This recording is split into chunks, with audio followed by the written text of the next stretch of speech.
न्यायालय ने कहा कि 1995 के एक्ट को चुनौती देने वाली याचिका और जो अमेंडमेंट 2025 का है वक्फ एक्ट में, वो दोनों में उन्होंने कहा कि एकता नहीं है, लिहाजा। अस्सलाम वालेकुम, आदाब दोस्तों, मैं हूं शम्स सईद और आप देख रहे हैं हर खबर आप तक। दोस्तों, एक ऐसा मुद्दा जो बहुत ज़्यादा सुर्खियों में बटोरी थी जिसने, और बहुत ज़्यादा सुर्खियों में रहा था, वक्फ कानून का जो मुद्दा जिसकी मुसलसल सुनवाई चल रही है, वो पूरी तरह कहीं दब कर रह गया है। उसी ताल्लुक़ से सुनवाई हुई। वक्फ कानून के खिलाफ याचिका पर सुनवाई अब 20 मई को होगी। सुप्रीम कोर्ट ने कहा कि अंतरिम राहत के मुद्दे पर विचार करेंगे, केंद्र बोला यथास्थिति बनी रहेगी। सुप्रीम कोर्ट ने गुरुवार को कहा कि नए वक्फ कानून को चुनौती देने वाली याचिकाओं पर 20 मई को सुनवाई की जाएगी। सीजेआई BR गवई और जस्टिस AG मसीह ने कहा कि केंद्र और याचिकाकर्ता सोमवार यानी 19 मई तक अपना हलफनामा पेश करें।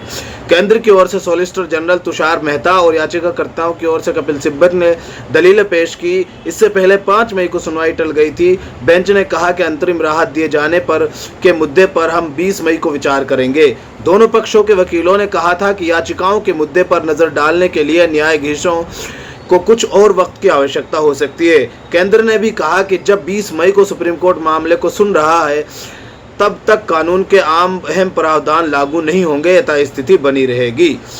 अब इसके ताल्लुक से देखिए, केंद्र 25 अप्रैल को दायर हल्फनामे में कहा था कि कानून पूरी तरह से संवैधानिक है, ये सांसद और के पास हुआ है, इसलिए इस पर रोक नहीं लगाई जानी चाहिए, क्योंकि सरकार को डर सता रहा है कहीं इसको पूरी तरह से रद्द ना कर दे, जिस तरह से सारी दलीलों को नकार रहा है सुप्रीम कोर्ट। और ये जो नए चीफ जस्टिस है, इन्होंने भी नकारी है। 1312 पन्नों के हल्फनामे में सरकार ने दावा किया कि 2013 के बाद से वक्फ संपत्तियों में 20 लाख एकड़ से ज्यादा का इजाफा हुआ है। इस वजह से कई बार निजी और सरकारी जमीनों पर विवाद हुआ है।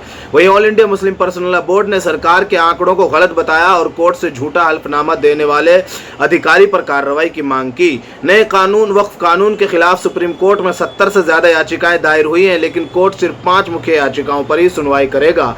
इसमें MIM सांसद असदुद्दीन ओवैसी की याचिका शामिल है। नया कानून अप्रैल में राष्ट्रपति की मंजूरी के बाद लागू हुआ था। लोकसभा में 288 और राज्यसभा में 128 सांसदों ने इसका समर्थन किया। कई विपक्षी पार्टियों ने इसका विरोध किया और सुप्रीम कोर्ट का रुख किया। इसमें बहुत सारी चीजें हैं, लेकिन दोस्तों इसमें ये जो है कि याचिका में 3 बड़ी बातें हैं कि कानून संविधान के अनुच्छेद 14, 15, 25 धार्मिक स्वतंत्रता, 26 धार्मिक मामलों के प्रबंधन की स्वतंत्रता, 29 अल्पसंख्यक अधिकार और 300A संपत्ति का अधिकार का उल्लंघन करता है। वक्फ बोर्ड में गैर मुसलमानों को शामिल करना और डिस्ट्रिक्ट कलेक्टर को वक्फ संपत्ति का फैसला करने का अधिकार देना सरकारी दखलंदाजी को बढ़ाता है। ये कानून मुस्लिम समुदाय के साथ भेदभाव करता है, क्योंकि अन्य धार्मिक ट्रस्टों पर समान प्रतिबंध नहीं है।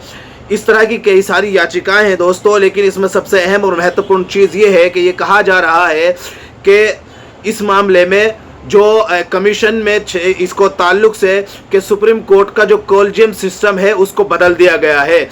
इसके ताल्लुक से ये अंदाजे लगाए जा रहे हैं कि जिस तरह से गवर्नर प्रेसिडेंट के लिए डेडलाइन बनाने पर मुर्मू ने भी 14 सवाल किए हैं। पूछा, संविधान में ऐसी व्यवस्था नहीं, फिर सुप्रीम कोर्ट कैसे दे सकता है फैसला? आपको पता है कि पिछले दिनों उन्होंने फैसले दिए थे।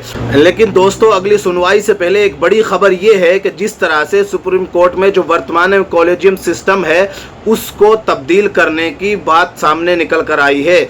दरअसल आपको बता दें कि अभी तक कॉलेजियम सिस्टम को लेकर जो बात लिखी गई है, ये इसकी हम आपको दिखा रहे हैं। आज तक की न्यूज़ है। 2014 में बीजेपी की सरकार बनने के बाद से ही लगातार ऐसे प्रयास होते रहे हैं कि देश में नेशनल जुडिशियल अपॉइंटमेंट्स कमीशन बनाकर न्यायालयों में जजों को नियुक्ति प्रक्रिया कॉलेजियम सिस्टम को खत्म किया जा सके।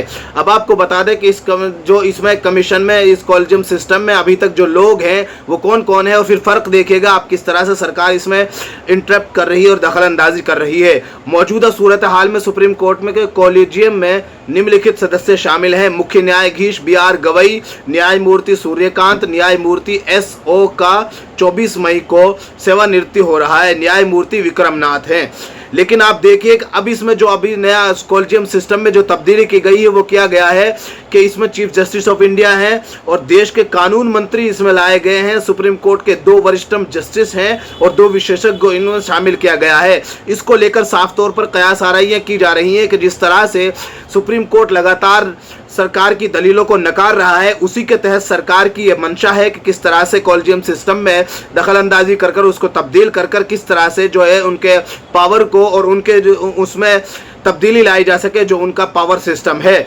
और जो नए जो चीफ जस्टिस ऑफ इंडिया बैठे हैं, जिनका जो है नवंबर तक का कार्यकाल है, इसके बावजूद इसमें जो ये सरकार की तरफ से ये दलील दी गई है कि जो इसमें नई वो की गई है, इसमें एक जो है न्यायमूर्ति उनका 24 मई को ही इनका जो है कार्यकाल खत्म हो रहा है, इसके तहत ये कार्रवाई की गई है, ये तब्दीली लाई गई है। अब देखना ये है कि क्या ये सच साबित होता है या नहीं। आज मामले की सुनवाई करते हुए इंटरिम रिलीफ की बात जो मुस्लिम पक्ष जो याचिका करता है उनके तरफ से कही गई।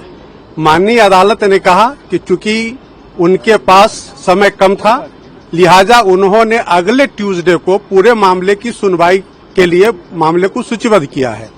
ट्यूसडे को मुस्लिम पक्ष और जो गवर्नमेंट के जो अमेंडमेंट बिल है उसके समर्थन में जितने पक्षकार हैं यानी इंटरवेनर्स हैं उन सबों को सुना जाएगा। और यह भी कोर्ट ने कहा है कि संडे तक जिनको भी अपने रिटन आर्गूमेंट देने हैं वो एक्सचेंज कर लेंगे और अदालत में मंडे को फाइल होना है। फिर ट्यूसडे को इस मामले की सुनवाई विधिवत माननीय सर्वोच्च न्यायालय में इंटरिम आदेश के मुतालिक होगी। देखिए, आज ऐसा है कि जो हरिशंकर जैन की तरफ से 1995 वक्फ एक्ट के काफी प्रोविजंस को चुनौती दिया गया है, वो भी आज सूचीबद्ध था, लेकिन माननीय सर्वोच्च न्यायालय ने कहा कि हम 1995 के एक्ट पर कोई विचार नहीं करेंगे। हालांकि अगली तारीख को वो अपना पक्ष रखेंगे, लेकिन आज माननीय सर्वोच्च न्यायालय ने कहा कि 1995 के एक्ट को चुनौती देने वाली याचिका और जो अमेंडमेंट 2025 का है वक्फ एक्ट में, वो दोनों में उन्होंने कहा कि एकता नहीं है, लिहाजा वो इंटरिम रिलीफ के लिए जो अमेंडमेंट एक्ट है उस पर सुनवाई कर। इस खबर में इतना ही। आगे फिर मुलाकात होगी आपसे किसी ऐसी खबर के साथ। तब तक के लिए जय हिंद, धन्यवाद दोस्तों।